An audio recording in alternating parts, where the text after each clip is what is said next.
नमस्कार प्रिय दर्शकों, आइए आज इस वीडियो में हम आपको षोडश मातृका जो 16 माताएं होती है गणेश सहित उन सभी के वैदिक एवं लौकिक मंत्रों के द्वारा किस प्रकार से स्थापना किया जाता है उसके विषय में हम बताने जा रहे हैं, उन मंत्रों को पढ़ने जा रहे हैं। इस वीडियो में आप जान पाएंगे कि किन मंत्रों के द्वारा हमें षोडश मातृकाओं का स्थापन किस प्रकार से करना चाहिए। तो चलिए बिना विलंब किए वीडियो आरंभ करते हैं। गणपति आवाहन मंत्र। ओम गणानां त्वा गणपतिगुं हवामहे प्रियाणां त्वा प्रियपतिगुं हवामहे निधीनां त्वा निधिपतिगुं हवामहे वसो मम आहमजानि गर्भधमा त्वमजासि गर्भधम् समीपे मातृवर्गस्य सर्वविघ्नहरं सदा त्रैलोक्यवरदं देवं गणेशं स्थापयाम्यहम्। ॐ भूर्भुवः स्वः गणपतये नमः। गणपतिमावाहयामि स्थापयामि। गौरी आवाहन मंत्रः। ॐ आयं गौः वृष्णिरक्रमी दशदन्मातरं पुरः पितरं च प्रयन्त स्वाहा। हेमाद्रितनयां देवीं वरदां भैरवप्रियां लंबोदरस्य जननीं गौरीमावाहयाम्यहम्। ॐ भूर्भुवः स्वः गौर्यै नमः। गौरीमावाहयामि स्थापयामि। पद्मा आवाहन मंत्रः। ॐ हिरण्यरूपाउषसो विरोक उभाविन्द्रा उदितः सूर्यश्च आरोहतं वरुणमित्रगर्तन्तश्चक्षाथामदितिं दितिं च मित्रोऽसि वरुणोऽसि। पद्मिनीं पद्मवदनां पद्मनाभोपरस्थितां जगत्प्रियां पद्मवासां पद्मामावाहयाम्यहम्। ॐ भूर्भुवः स्वः पद्मायै नमः। पद्मामावाहयामि स्थापयामि। शची आवाहन मंत्रः।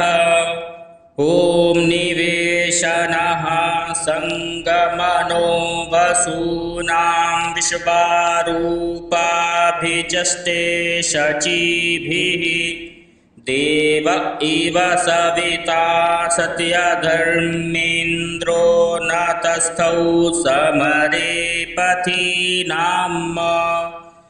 दिव्यरूपां विशालाक्षीं शुचिमण्डलधारिणीं रत्नमुक्ताद्यलङ्कारां शचीमावाहयाम्यहम्। ॐ भूर्भुवः स्वः शच्यै नमः। शचीमावाहयामि स्थापयामि। मेधा आवाहन मंत्रः। ॐ मेधां मे वरुणो ददातु मेधामग्निः प्रजापतिः मेधामिन्द्रश्च वायुश्च मेधां धाता ददातु मे स्वाहा। ॐ विश्वस्मिन् भूरिवरदां जरां निर्जरसेवितां बुद्धिप्रबोधिनीं सौम्यां मेधामावाहयाम्यहम्। ॐ भूर्भुवः स्वः मेधायै नमः। मेधामावाहयामि स्थापयामि। सावित्री आवाहन मंत्रः। ॐ सविता त्वा सवाना गुंसुवतामग्निर्गृहपतिना गुंसोमो वनस्पतीनां बृहस्पतिर्वाच इन्द्रो ज्येष्ठ्याय रुद्रः पशुभ्यो मित्रः सत्यो वरुणा धर्मपतीनाम् जगत्सृष्टिकरीं धात्रीं देवीं प्रणवमातृकां वेदगर्भां यज्ञमयीं सावित्रीं स्थापयाम्यहम्। ॐ भूर्भुवः स्वः सावित्र्यै नमः। सावित्रीमावाहयामि स्थापयामि। विजया आवाहनमन्त्रः।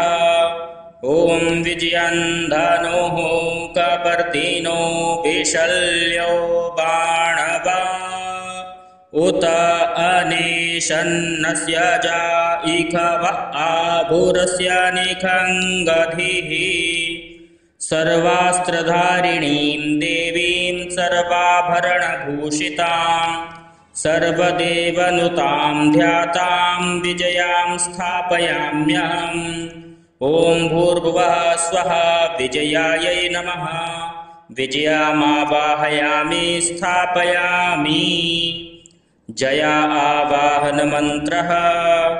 ॐ बहवीनां पिता बहुरस्य पुत्रश्चेश्चाकृणोति समनागत्य इखुधिः शङ्काः प्रीतनाश्च सर्वाः पृष्ठे निनिद्धो जयति प्रसूतः।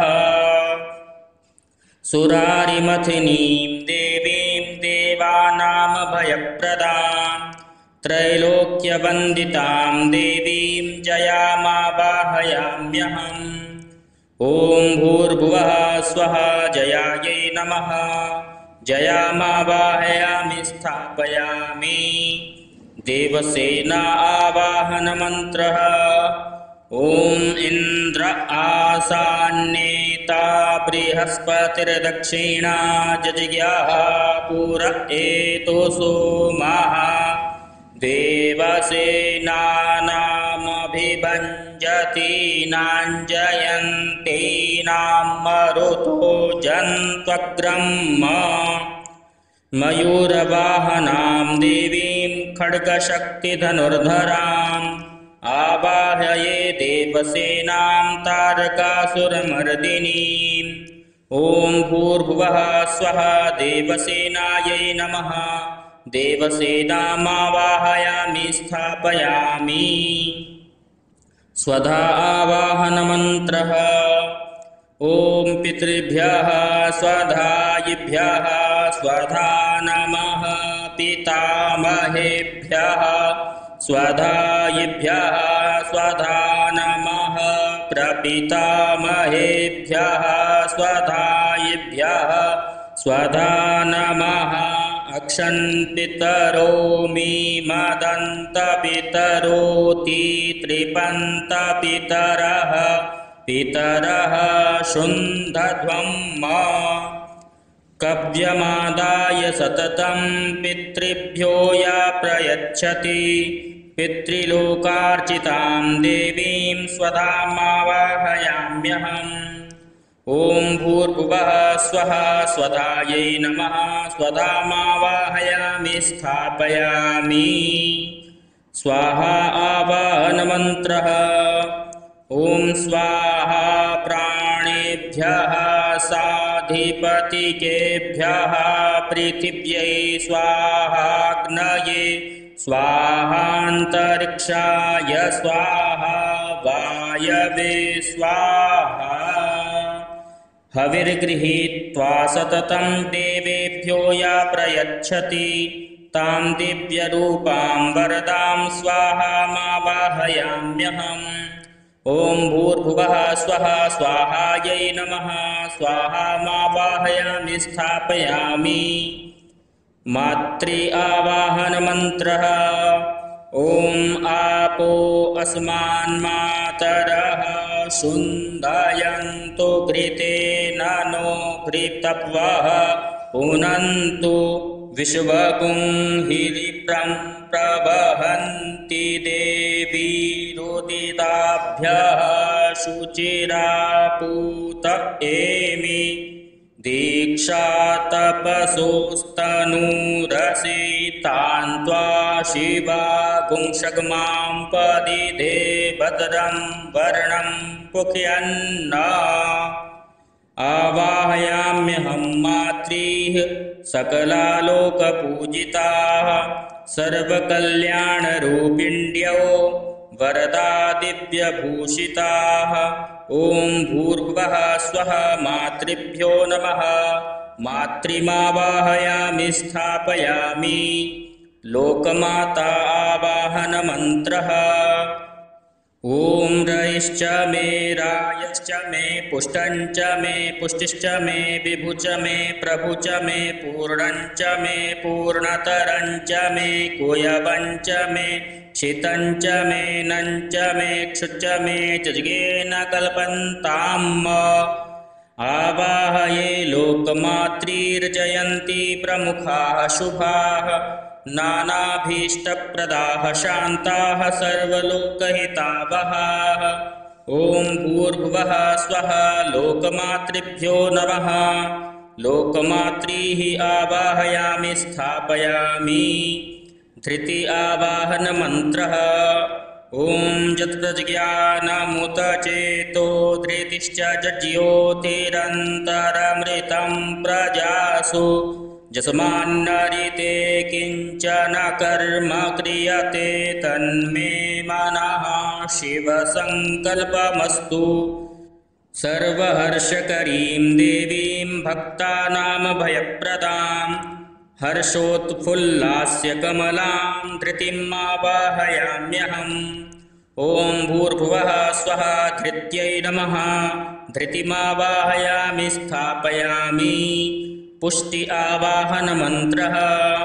ॐ त्र्यम्बकं यजामहे सुगन्धिं पुष्टिवर्धनम् उर्वारुकमिव बन्धनान् मृत्योर्मुक्षीयमामृतात्। पोषयन्तीं जगत्सर्वं शिवां सर्वार्थसाधिकां बहुपुष्टिकरीं देवीं पुष्टिमावाहयाम्यहम्। ॐ भूर्भुवः स्वः पुष्ट्यै नमः। पुष्टिमावाहयामि स्थापयामि। तुष्टि आवाहनमन्त्रः। ॐ अङ्गान्यात्मन्भिखजातदस्विनात्मानमङ्गैः समधात् सरस्वती इन्द्रस्य रूपकुं शतमानमायुश्चन्द्रेण ज्योतिरमृतं दधानाः। आवाहयामि सन्तुष्टिं सूक्ष्मवस्त्रान्वितां शुभां सन्तोषभावयित्रीं च रक्षन्ती मध्वरं शुभम्। ॐ भूर्भुवः स्वः तुष्ट्यै नमः। तुष्टिमावाहयामि स्थापयामि। आत्मनः कुलदेवता आवाहनम्। ॐ प्राणाय स्वाहा अपानाय स्वाहा व्यानाय स्वाहा चक्षुखे स्वाहा श्रोत्राय स्वाहा वाचे स्वाहा मनसे स्वाहा। आत्मनो देवतां देवीमैश्वर्यसुखदायिनीं वंशवृद्धिकरीं नित्यामावये च कुलाम्बिकाम्। ॐ भूर्भुवः स्वः अमुकनाम्न्यै आत्मनः कुलदेवतायै नमः। अमुकनाम्नीमात्मनः कुलदेवतामावाहयामि स्थापयामि। इस प्रकार सभी 16 माताओं के नाम पूर्ण हुए, मंत्र पूर्ण हुए। अब एक मंत्र में सभी का स्थापन करना है। ओम गौरी पद्मा शची मेधा सावित्री विजया जया देवसेना स्वधा स्वाहा मातरो लोकमातरः। धृतिः पुष्टिस्तथा तुष्टिरात्मनः कुलदेवता गणेशेनाम्बिका येता वृद्धौ पूज्याश्च षोडश। ॐ गौर्यादि षोडश मातृकाभ्यो नमः। प्राण प्रतिष्ठाम् ओम मनो ज्योतिर्जुखतामाज्यस्य बृहस्पतिर्जज्ञामि मन्तनो त्वरिष्ठं जज्ञा पुंसामि मन्दधातु विश्वे देवास इह मादयन्तामो प्रतिष्ठा। इस प्रकार इन मंत्रों के द्वारा आप इस प्रकार से षोडश मातृकाओं का स्थापन प्रतिष्ठा कर सकते हैं। उसके बाद जो भी आपके पास षोडश उपचार जो भी उपचार उपलब्ध हो उससे पूजन करें। वीडियो अच्छा लगा हो तो लाइक करें, शेयर करें और कमेंट में ज़रूर बताएं कि आपको वीडियो कैसा लगा, और चैनल को ज़रूर सब्सक्राइब करें। मिलते हैं अगले वीडियो में, तब तक के लिए जय श्री राम।